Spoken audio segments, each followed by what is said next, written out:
At sa puto ito mga kabombo, ating pong makakapanayan po sa kabilang linya, ito pong ating cybersecurity specialist na si Sir Umang. Para malaman po natin, ito nga po inihayag po ng ilang Philippine security officials ang kailang pong pag-alala sa maling paggamit po ng AI o yung pong artificial intelligence para sa terorismo na itinuturing uno na isang emerging trend. At para po ba paano po ba natin maiiwasan po ito, ano po yung mga measures na dapat gawin po ng ating naman pong ng publiko and of course ating pong ng ating gobyerno, ating alamin yan kay Sir Umang. Pero bago yan, natin mo siyang babatiin. Good morning po sa iyo, Sir.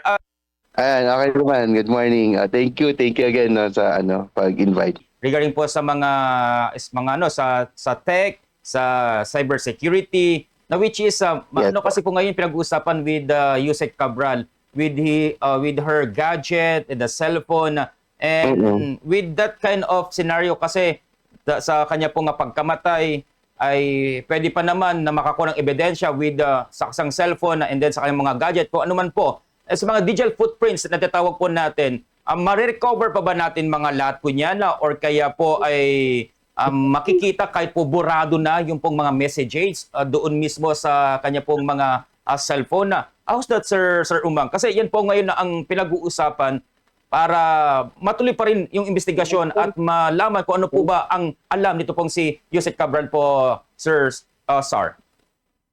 pagdating naman sa mga pag-extract na information sa mga devices, kahit na nabura na natin 'yan, meron pa ring paraan to really retrieve, no? Ayun, to really retrieve yung mga information na nasa loob. It's either ang question din talaga dyan after retrieval, paano ni-retrieve, ano ang ginawa na proseso. Diyan na lang natin matatanong if it's still usable after the retrieval. So, yun naman though for the purpose of forensics, kayang-kaya pa po yan kahit mabura. Meron tayong mga tools na ginagamit to recover any lost data sa loob ng device. Unless, yun nga sinasabi natin, unless kung ang device na to is sinira, sinunog, yung mismong memory chip, sinunog, then doon tayo magkakaroon ng problema.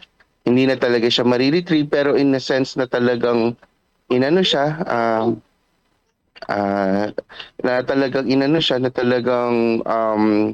binura lang, ni-reformat, mariretrieve pa rin po yun. Oo. And yun nga, it's very, though it becomes informational, minsan it becomes informational na lang because of, meron kasi tayong mga methods na pag ni-retrieve talaga natin, there are some level talaga na medyo may effect, no, doon sa mga na-recover na information, like dates, like dates or kailan yung writing dates and etc. Meron mga ganun kasi na instances pero it becomes informational and it's still a big thing. Especially yun nga yung nangyari kay Yusek Cabral. So hindi rin talaga natin alam what transpired during the time na nangyari yun.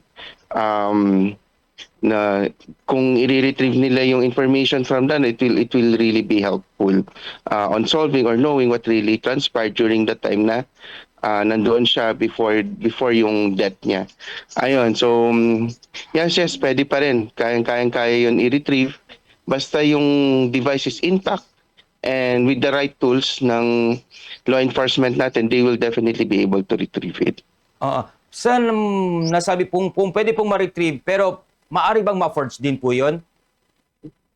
Maari po bang mapalitan o ito ay ma-forge nila or maiba yung nilaman po, Sir Sar? Yun yung isa yun sa mga danger. Kaya dapat with honest to goodness nung mga talagang mga gagawa nung nung forensics natin, it should be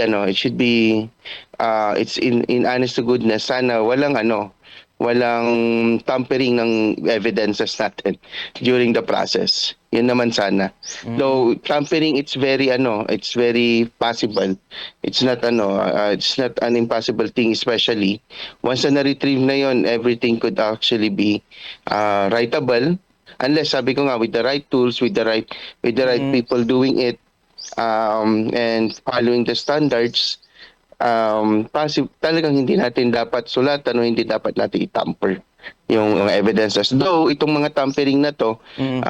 it could actually be seen kasi hindi rin naman basta-basta ngayon during investigation makikita rin naman during the forensics makikita rin naman kasi siya na may tampering.